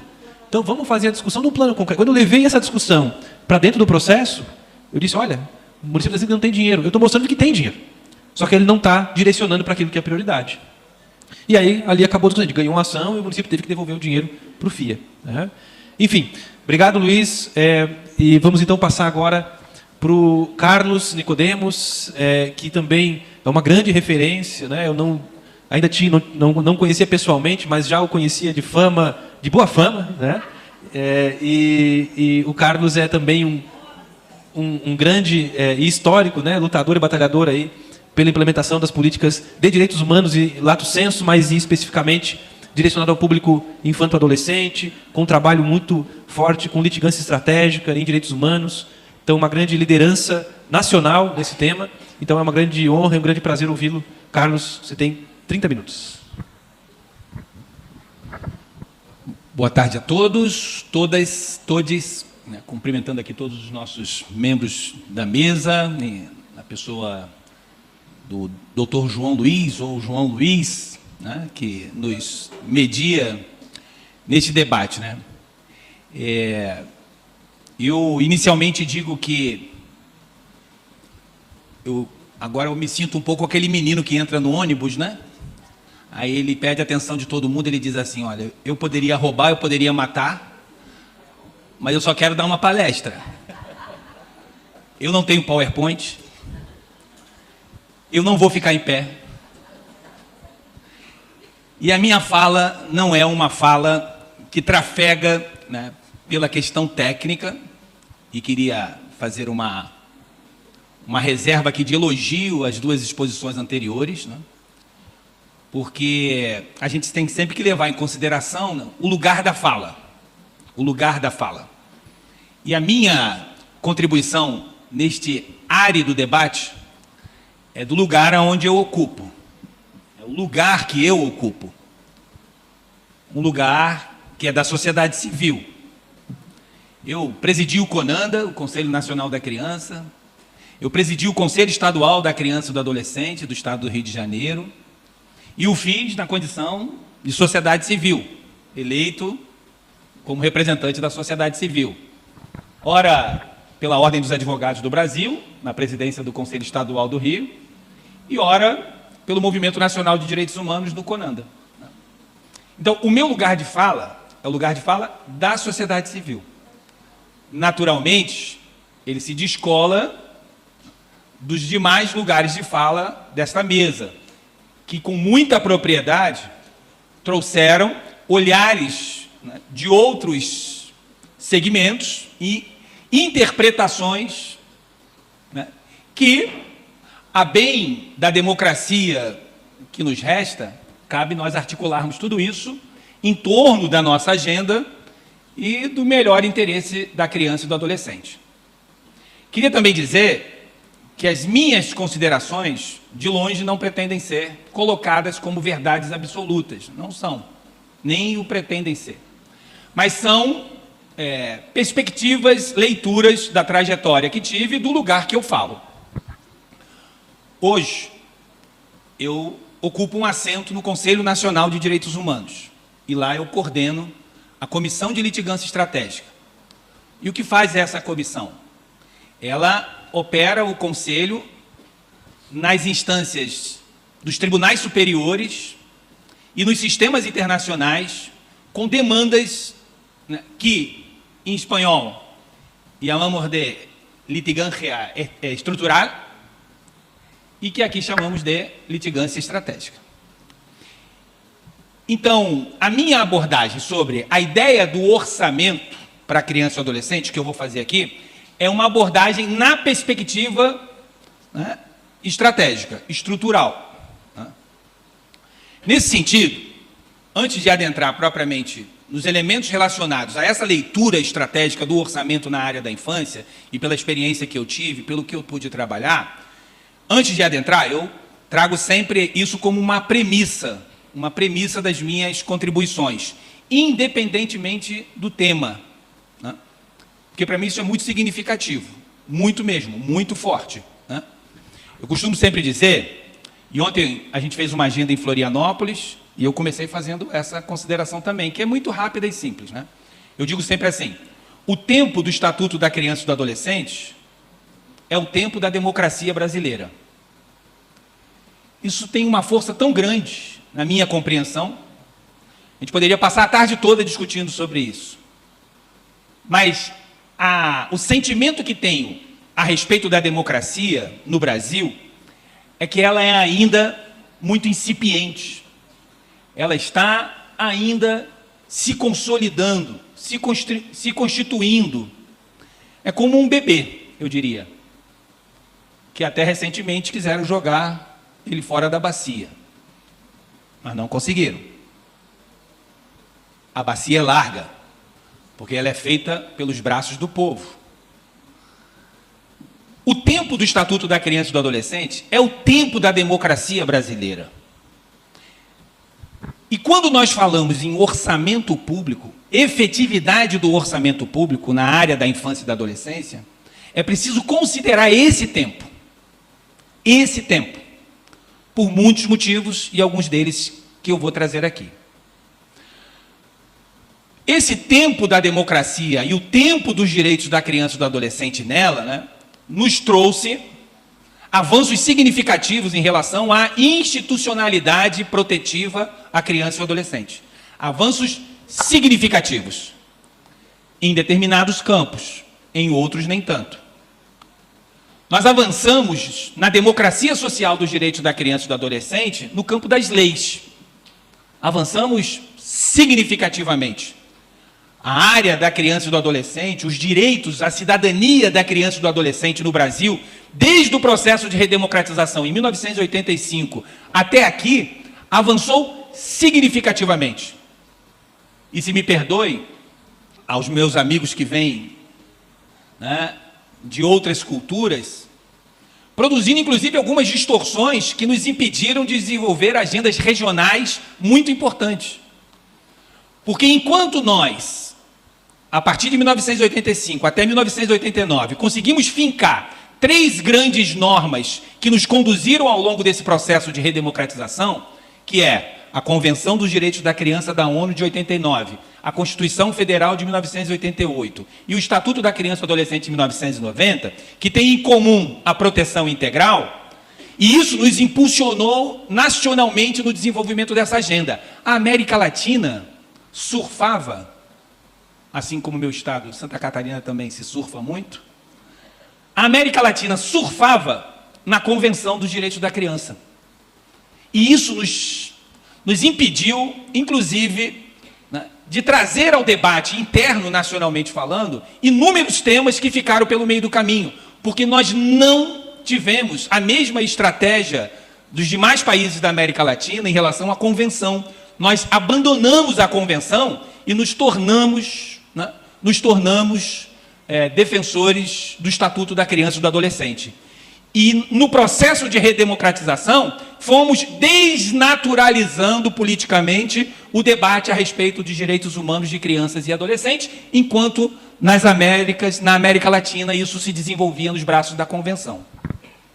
Isso impactou significativamente para nós, porque eu lembro que no início da década de 90, e eu estava lá, muito jovem, a nossa bandeira era: implementemos o Estatuto da Criança e do Adolescente, a Lei 8.069 de 90. A gente não debatia com a sociedade a construção de uma democracia social baseada na proteção integral de crianças e adolescentes, baixo um projeto político ético de direitos humanos que nasceu da Convenção dos Direitos da Criança. A gente não debateu isso, né? Feita essa parte preambular, eu quero desembocar essa reflexão na discussão do orçamento. A primeira questão que eu gostaria de problematizar em relação ao debate do orçamento é o papel dos conselhos de direitos da criança e do adolescente. Que papel nós temos aí? E quais foram os desafios que foram colocados na perspectiva que nós recebemos no início da década de 90, no início de um processo de redemocratização, né, e que ainda segue até hoje, né? Os conselhos de direitos da criança, né, dentro da chamada descentralização política e administrativa que se instituiu na nossa Constituição e que empoderou a sociedade civil para atuar diretamente nesse tema do orçamento através dos conselhos, né, nós não conseguimos, enquanto sociedade civil, por não estarmos guiados com um projeto político de nação, com um projeto político de país que pudesse contextualizar a criança e o adolescente em relação à democratização, à redemocratização social das políticas de proteção. Nós não conseguimos apresentar isso como uma necessidade.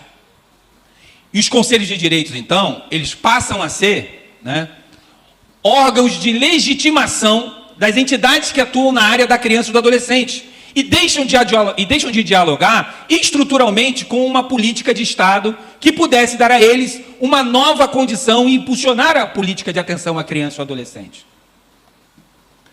E eu queria dizer, a notícia mais triste do que essa, é que isso se estende até hoje. Isso se estende até hoje. Porque esse não é o primeiro espaço que eu vou nos últimos 45 dias, 60 dias, e que passa o tema do orçamento, em que vejo que nenhuma pessoa ou militante, ou, né, governamental ou não governamental, e que opere em conselhos, levante o braço e fala: é verdade que no Brasil estamos discutindo um novo arcabouço fiscal?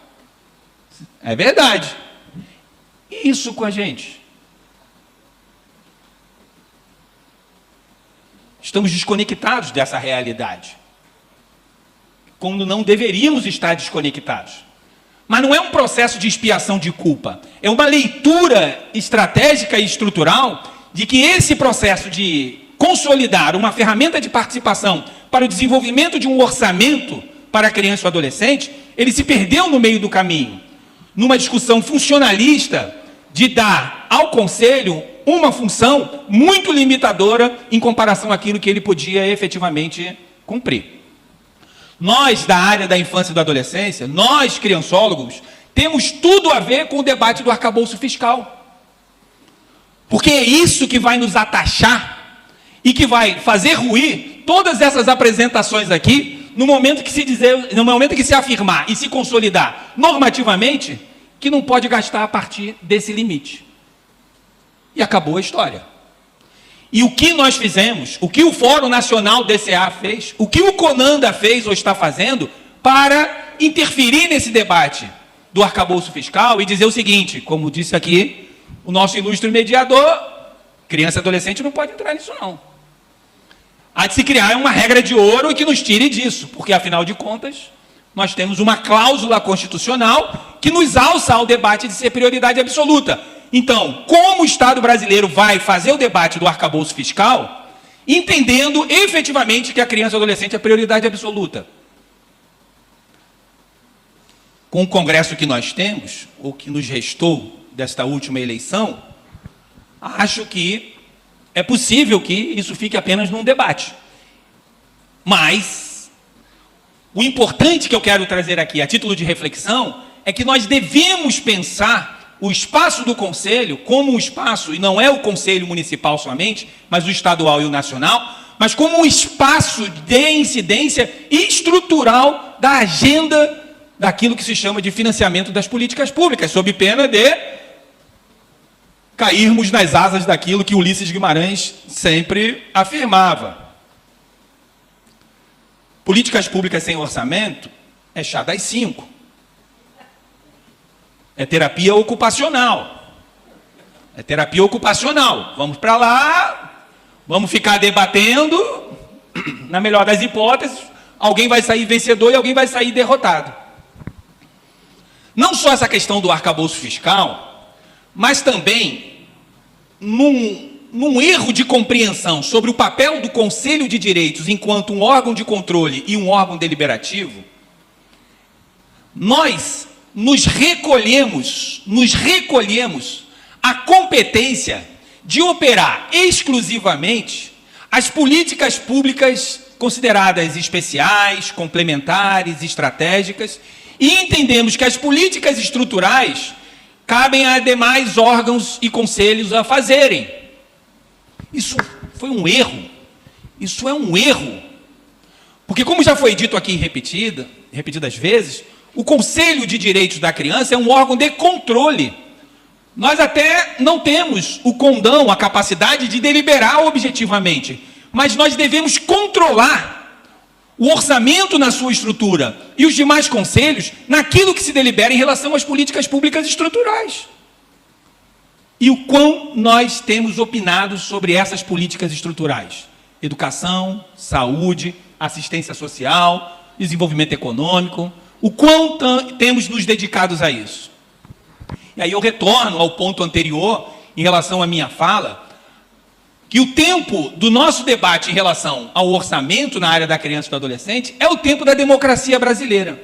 E aí a gente se olha e percebe assim, não está sendo suficiente.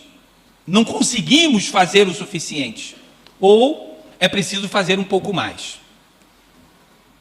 Eu entendo, assim como tem uma decisão, salvo engano, da ministra Laurita Vaz, do STJ, que diz respeito ao caráter vinculante dos conselhos de direitos. Né? Eliana Calmon. Errei a ministra. Eliana Calmon, que já se aposentou, inclusive. Ela tem essa decisão e ela objetiva no sentido de que os conselhos de direitos são órgãos deliberativos, haja vista a competência delegada que foi vos dado através de uma lei federal. Nós usamos muito pouco isso. Porque as nossas agendas em relação ao orçamento são agendas herméticas, fechadas e restritivas, e não estrategicamente posicionadas para fazer os debates que vão afetar diretamente as políticas públicas que estão colocadas no município, dado o princípio da descentralização política administrativa. Então é preciso entender essa capacidade deliberativa dos conselhos de direitos. Agora, deliberar o quê? Que é uma premissa que foi colocada aqui, que eu também concordo plenamente. Né? Deliberar sem diagnóstico é o mesmo que deliberar sem orçamento. É chá das 5, é terapia ocupacional. Agora, que diagnóstico?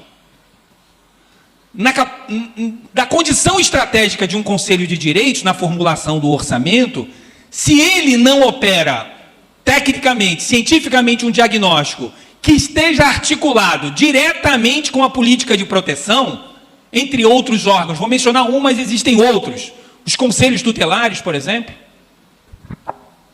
porque é preciso dar tratamento de informações às medidas protetivas que são aplicadas na cidade, no município. Porque essa é uma fonte primária de informação das demandas que estão emergindo, né, e que precisam ser cuidadas preventivamente em termos de políticas públicas. Então, um CMDCA que faz o debate do orçamento sem dialogar com o Conselho Tutelar é chá das 5. Porque, lamentavelmente, vai deixar ao vento aquela ideia de alguns conselheiros tutelares, e não são todos, de que ele é, né, o top 5, né, das medidas protetivas. Apliquei 600 medidas protetivas no mês. Fui o mais efetivo. O esforço é o inverso.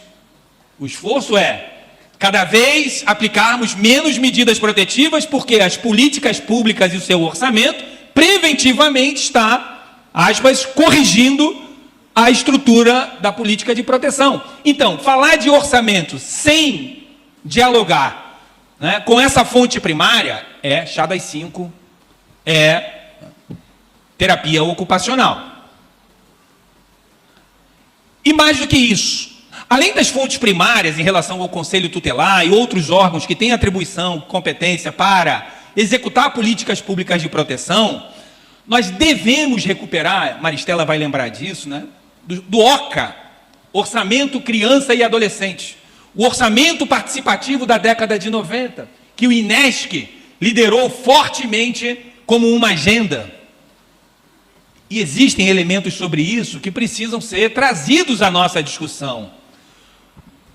E aí, o orçamento participativo, ele tem dimensões que são altamente desafiadoras, como, por exemplo, inserir crianças e adolescentes no debate dessa agenda, que para nós, não sei se vocês têm essa sensação, mas quando eu olho esses números e essas leis, eu começo a perguntar, que horas a gente vai começar a discutir violência sexual, trabalho infantil, ato infracional?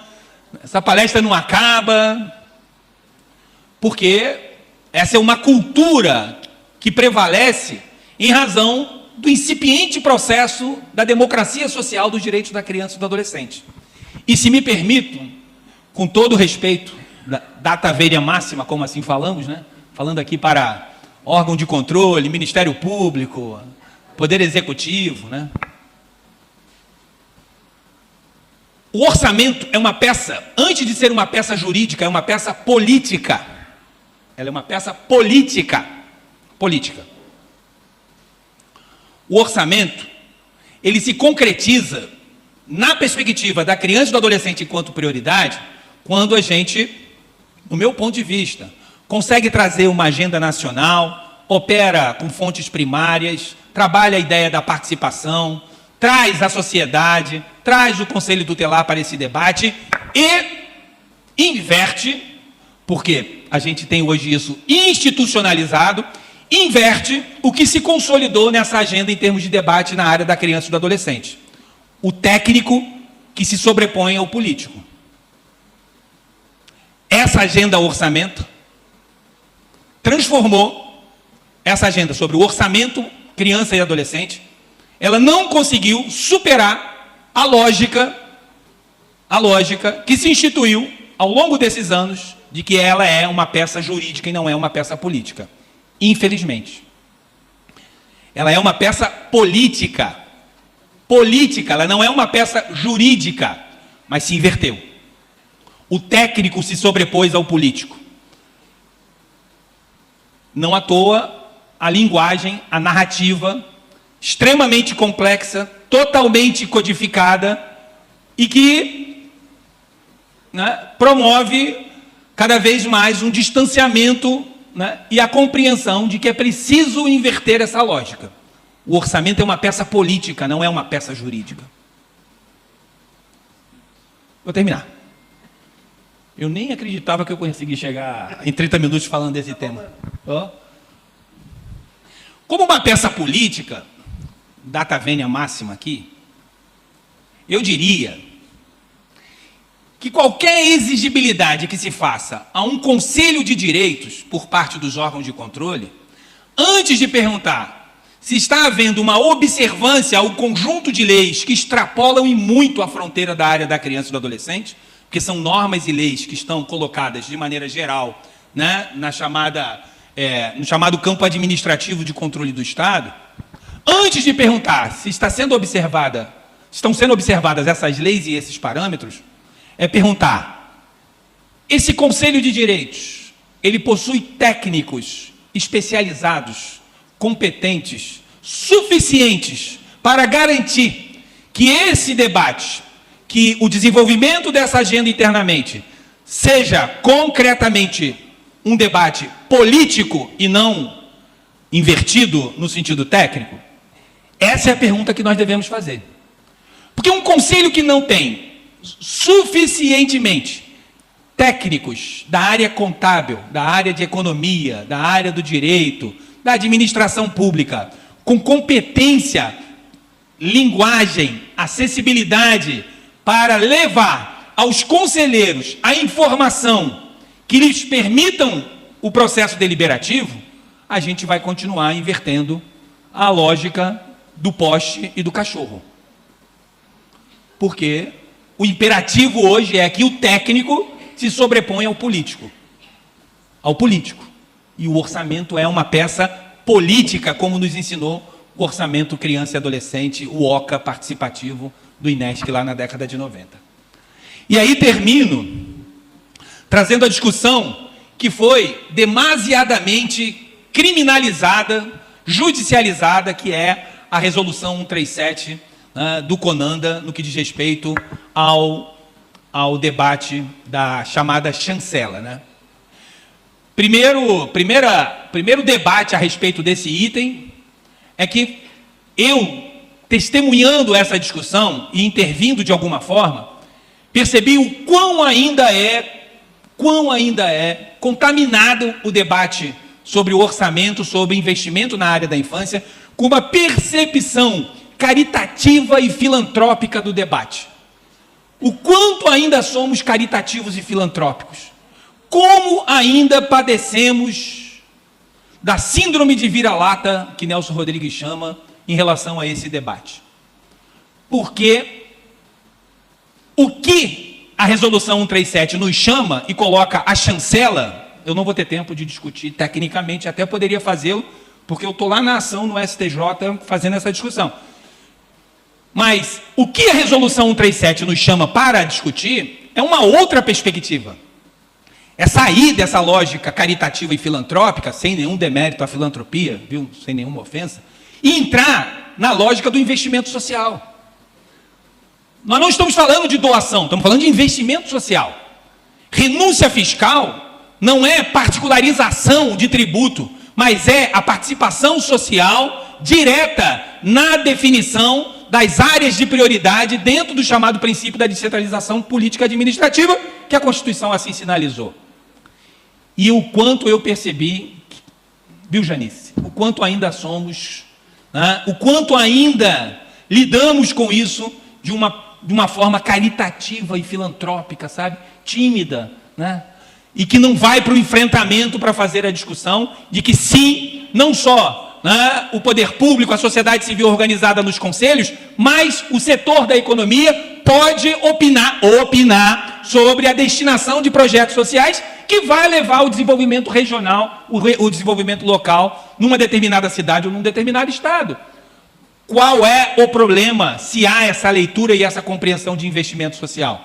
Porque nós não estamos falando de privatização do tributo, nós não estamos falando de particularização do tributo, mas nós estamos falando de participação social e um redimensionamento da nossa conduta e do nosso comportamento em relação a isso. Então, não vou também passar dos 30 minutos, dizer o quanto é ainda desafiadora essa agenda. Como eu disse, as minhas contribuições sobre esse debate é do lugar que eu ocupo, viu, minha irmã? Enaltecendo, ressaltando o quanto é bom e importante sabermos que pessoas que estão a essa mesa operam com compromisso ético, social, político com esse tema e que trazem numa linguagem melhor, acessível, esse debate que é muito árido. Muito obrigado.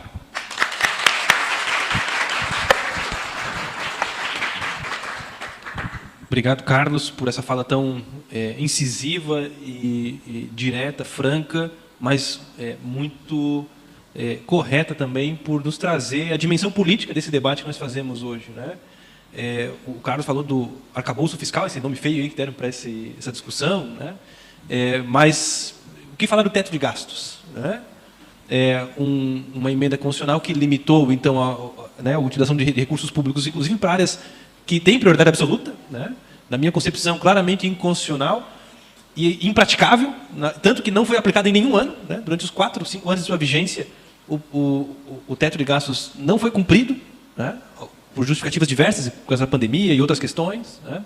E agora vai ser substituído porque viram que realmente não dá certo o negócio. Mas se você fosse discutir o teto de gastos lá atrás, vinha dizer não, porque aí você está gastando mais, aí vem aquele discurso de que a Constituição não cabe no orçamento, que é uma balela, né? E a influência, né, desse debate que fica num debate que parece que é só técnico, né? Aí vem uns rapazes de terninho arrumado, gravata, óculos redondos tipo meu, assim, economistas, né? Que ficam falando não, porque o recurso X, Y, Z e tal, e essa discussão fica só entre esses homens brancos engravatados sentados numa sala do ar-condicionado lá em Brasília, ou lá em Florianópolis, né? Ou aqui em Forquilinha, na Secretaria da Fazenda, né? Ou da Administração. Quando quem tinha que participar da construção do orçamento, e o orçamento participativo, essa experiência tão importante que foi esquecida e precisamos resgatar, é o menino ou a menina negra que está lá na escola e que não consegue ir para a aula ou tem que se esconder embaixo da cadeira porque tem um tiroteio. Vai falar para essa menina que falta dinheiro para garantir segurança, para garantir uma educação de qualidade para ela. Então esse é um debate que tem um viés técnico, sim, tem um viés técnico, mas ele não é só técnico, né? Ele é jurídico também, e acho que nós, do sistema de justiça, falhamos no controle judicial e jurídico, extrajudicial dos orçamentos, mas não tenho dúvida que é uma peça estritamente, ou principalmente, sobretudo, política. E se é política, a gente tem que discutir enquanto sociedade quais são os caminhos que nós desejamos. E vejam, às vezes a gente pega, né, Luiz, algumas coisas que são inacreditáveis, assim. Tem um município aqui no estado, não vou falar qual o nome, mas se vocês acessarem lá os painéis do TCE, já vou deixar a dica aqui para o pessoal depois acessar, né, para ir atrás, que a gente, nos painéis, identificou que investe menos de 1% do seu PIB em educação. Não estou falando do 25% do orçamento, lá o município aplica, mas é menos de 1% do PIB, quando o PNE fala que até 2025 deveríamos aplicar 10% do PIB em educação. Nós não vamos chegar nem perto disso, né? Estamos em 5%, 6%, somando toda a educação, não apenas a rubrica destinada a crianças e adolescentes, né? Então ensino superior e outros investimentos na área da educação, mas esse município investe menos de 1%, 0,7%, 8%. Né? E aí a gente foi descobrir o que aconteceu com esse município. Um município com uma série de problemas graves estruturais na área da educação, fila de creche enorme, não é um município muito grande, é um município médio porte, digamos aqui para o nível de Santa Catarina. O que aconteceu? Esse município resolveu, por uma política tributária, lá no seu orçamento, conceder um monte de benefício fiscal para as novas empresas se instalarem naquele território. O município conquistou várias empresas multinacionais que se instalaram naquele território. Obviamente que muitas pessoas se mudaram para esse município porque tinha vagas de emprego, só que esqueceram de que sem cobrar o imposto dessa empresa, o município não arrecada, e se não arrecada não consegue construir creche. Não consegue construir unidade básica de saúde, não consegue melhorar a sua estrutura, ampliar a sua estrutura. Então vejam como as coisas estão implicadas e imbricadas, né?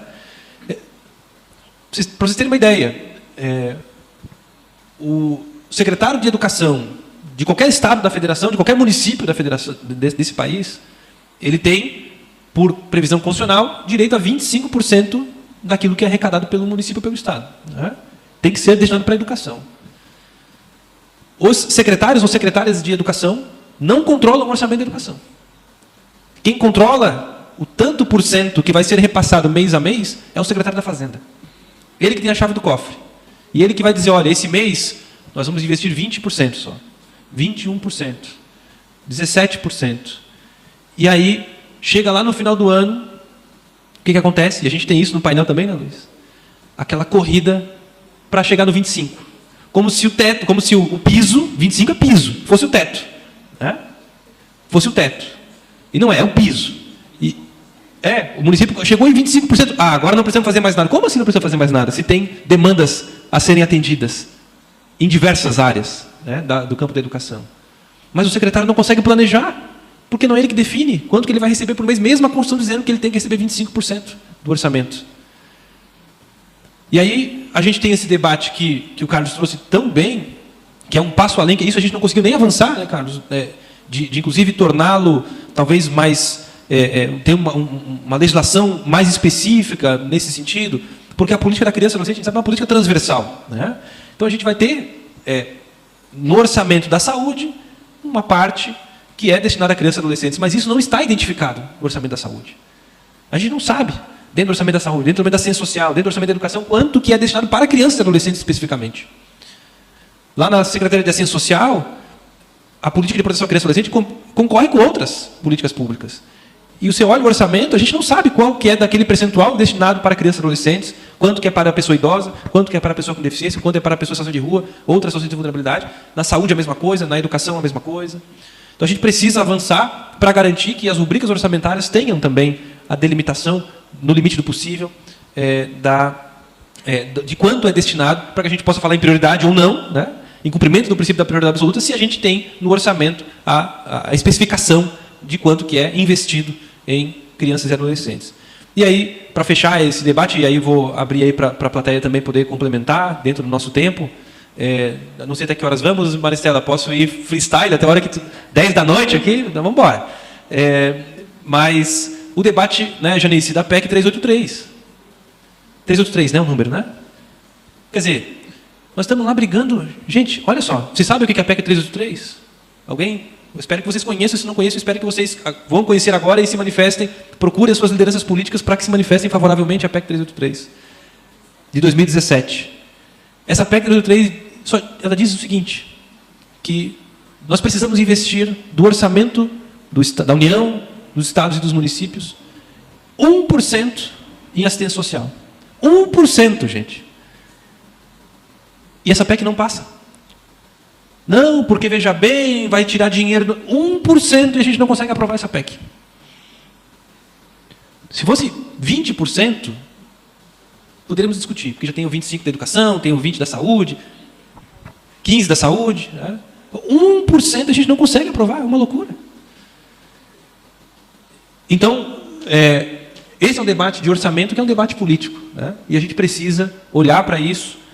Ano que vem, esse ano é de eleição para conselheiro tutelar, não tem uma relação direta com essa questão da PEC, mas tem uma relação direta com o orçamento, porque é uma das atribuições do Conselho Tutelar, artigo 136, inciso 9 do Estatuto, que é a atribuição do Conselho Tutelar, a atribuição mais descumprida no Brasil, assessorar o Poder Executivo na elaboração da proposta orçamentária.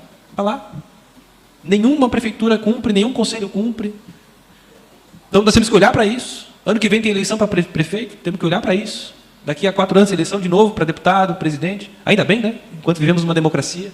Temos que pautar isso nos nossos debates. E isso começa daqui, né? Do chão de fábrica, de quem está lá na ponta, de não achar que esse é um debate lá dos economistas que estão lá na Globo News falando engravatados. Né? Esse é um debate nosso. E nós precisamos comprar essa briga. Se a gente não comprar essa briga, a gente vai ficar refém desses discursos que acabam, enfim, de certa forma... são, de certa forma, terraplanistas, assim, no sentido de que traz um debate unilateral, desconhecedor da realidade desse Brasil, desse país tão desigual, tão violento quanto o nosso. Enfim, ideias, provocações, mas que a gente pode continuar conversando depois na janta, para quem estiver aqui. Né? Vamos garantir o direito à alimentação, né? À nutrição, e também todos temos esse direito humano fundamental. Então, eu só quero agradecer mesmo a todos que participaram até agora, os guerreiros aí, né? Guerreiros e guerreiras que permaneceram até esse horário. Agradecer a toda a equipe de apoio que permaneceu também até esse momento. E dizer que retornamos amanhã, 8h30? Acho que né? 8h30, para a continuidade desse evento tão brilhante, tão importante que nós estamos tendo aqui. Obrigado. Nossos aplausos então aí. A fala do promotor de justiça João Botega, também do Carlos Nicodemos, ainda do Edelvan Jesus da Conceição e do Luiz Cláudio Viana, o nosso agradecimento.